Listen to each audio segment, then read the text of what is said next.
Welcome to Holy Ground Hot Takes, where three travelers on the journey discuss the Lenten scriptures together, looking at all things faith, life, and ministry related. Join us each week as we break open the scriptures so that you can too. All right, everyone, and welcome back to our Holy Ground Hot Takes series with Anne and Karen and myself, and we are looking at Palm Sunday today and the readings for that. So ladies, what do you have? What were your impressions or thoughts? Well, I don't know if you guys feel this way, but when I look at the readings for Palm Sunday, it's kind of hard to take them one at a time, especially just because the gospel is, chapters long. We read the entire Passion story from Luke this Palm Sunday. It's not just the length of it, though, although that's hard to sit and read all in one sitting anyway. But it's also just the watching someone I love suffer for that long to read the whole story. So I don't know if we want to take little pieces of it, or maybe just talk about Jesus's passion as a whole. That's a really good idea, because it's better to hear it, I think, in community. Sure, yeah. Or, prepare yourself in the conversations of the synod that I've been involved in, maybe not reading it, but listening to it. Like finding a YouTube clip of it might be helpful too, if you want to, or just immerse yourself. We're very familiar with the Passion. So yeah, bits and pieces, we can do that. We do have, small plug, we have a video reflection for Palm Sunday coming up too on our YouTube channel. So if you're watching this on YouTube, look for that too. That I found that's like just like a meditation on it. It's a big part of our faith that I think sometimes, that idea that we've heard it so much, right? That I talk a lot with First Communion about, like, there's routine and there's ritual. And this is like this moment of ritual for us, of really sitting in that moment with Jesus. I might suggest too, if you want to read one reading before coming to Mass this weekend, maybe go to the second reading from Philippians. Just, you could kind of treat that as like a prelude to hearing the whole Passion story later at Mass. But that's the one where he's talking about how Jesus emptied himself. He is God who comes to us in human likeness. And it's just the central mystery of our faith, right? That God became human in Jesus, and that Jesus is God in the Trinity, and that he's fully human and fully divine, even though we can't really understand what that means. But that's the mystery of who our God is, that we have a God who is all powerful, all knowing, all loving, but who makes himself so vulnerable to be close to us. Yeah, we talk about this a lot in confirmation prep. It's kind of like an interwoven theme. And I always relate it back to, like, us not knowing is my ancestors are German and European and Irish. And so it's like, oh, I'm 70% German and 20%. But with Jesus was 100% God and 100% divine. It wasn't 50-50. And when I explain it like that to the teens, they're like, oh, okay. And I said, and it's just one step further.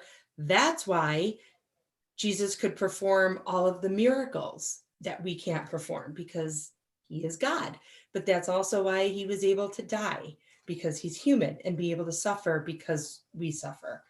And and that's a great idea for a prelude of the mystery of our faith in that terms. The question I get all the time from young people, but from everybody really, is this, if God is good and loves us and is powerful, why does suffering happen? And there aren't easy answers, but we know that, Jesus suffers with us and he suffers for us. And, that on the cross, he absorbs all of the sin and woundedness and brokenness that we have. It just absorbs it into his unconditional, all-powerful love, right?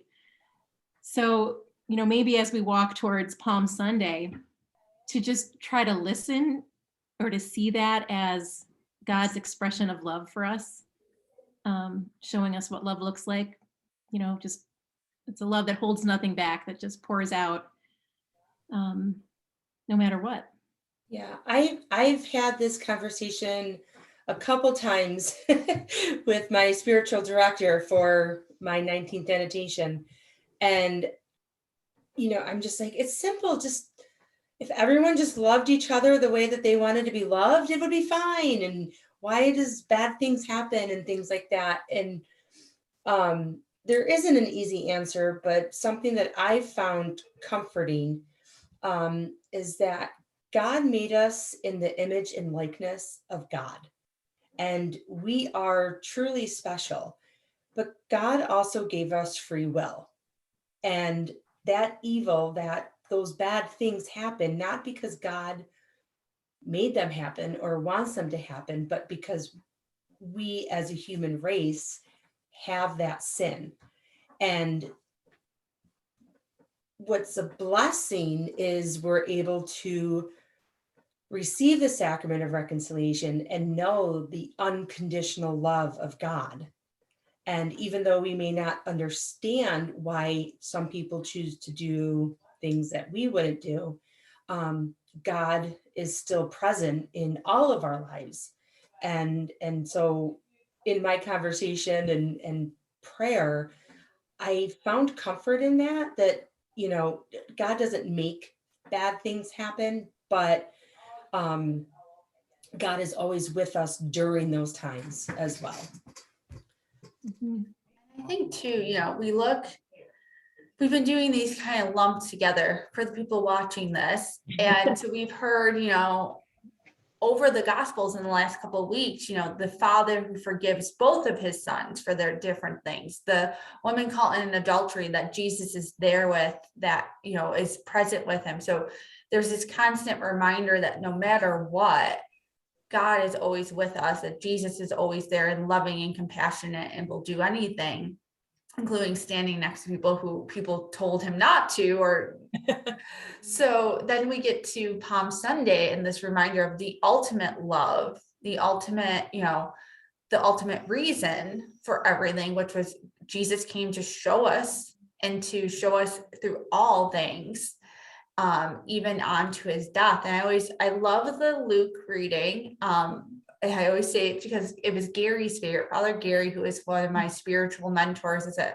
high schooler. And I would spend Holy Week with him every year in high school. And he always loved the Luke reading because he said, Jesus in Luke is fully aware of what's happening. He knows what he has to do. He is, and he did, right? He knew that this was the way that he was going to redeem the world because he had full knowledge.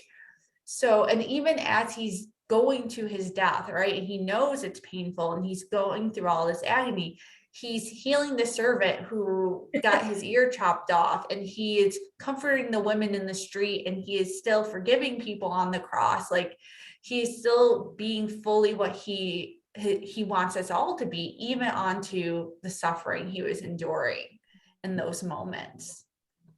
Yeah, finding comfort in knowing that's kind of a weird statement. I had to stop myself. Like, finding comfort in knowing that Jesus suffered and that we suffer, that we share that.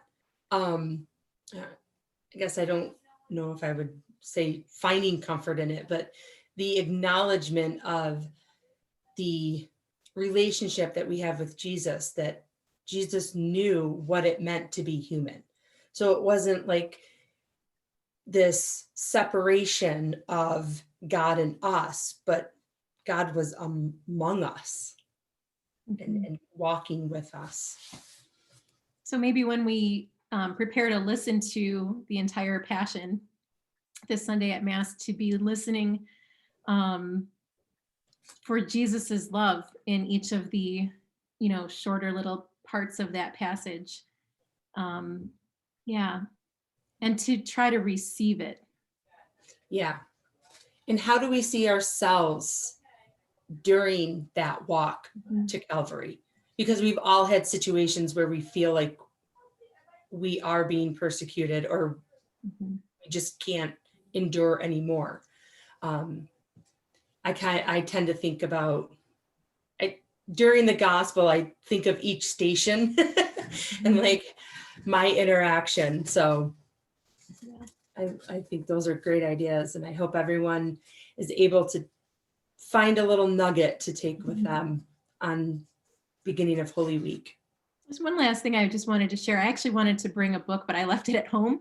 But if you are someone who wants to do a little extra reflecting in this last week or two of Lent and through Holy Week, I found the book The Passion and the Cross by Ronald Rolheiser to be extremely eye-opening in helping me think about what happens on the cross, what Jesus does on the cross. Yeah. So yeah, just a recommendation for further reading. And another plug, at St. Catherine's, there will be shadow stations. And if you haven't come last year, it is a beautiful representation of the stations, made with a lot of love. And they are all silhouettes of the stations, and there's different prayer guides that you can follow. But it's individualized walkthrough at your own pace.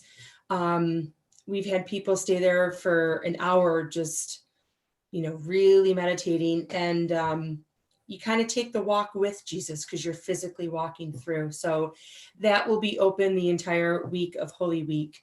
So if you wanted to add that into your routine or spiritual journey, it will be available. Yeah. And then chatting with you ladies all Lent. I know.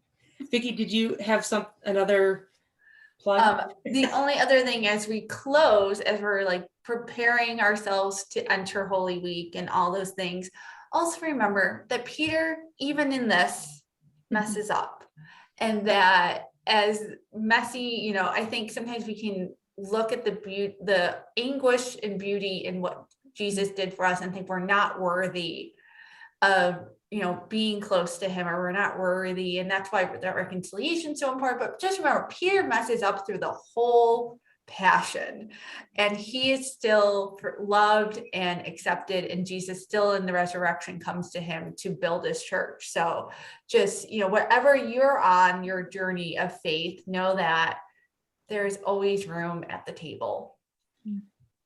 Yeah, I mean, look at the apostles. I mean, each and every one of them had their own issue, and I always love the phrase, God qualifies the call, does not call the qualified. And we certainly see that in the apostles and their confusion of what is happening. It was fun chatting with you guys. As always. And we wish all of you guys a very happy week and Holy Week. Blessed Easter. Yes. Bye. Happy trails to you until we meet again. Happy trails.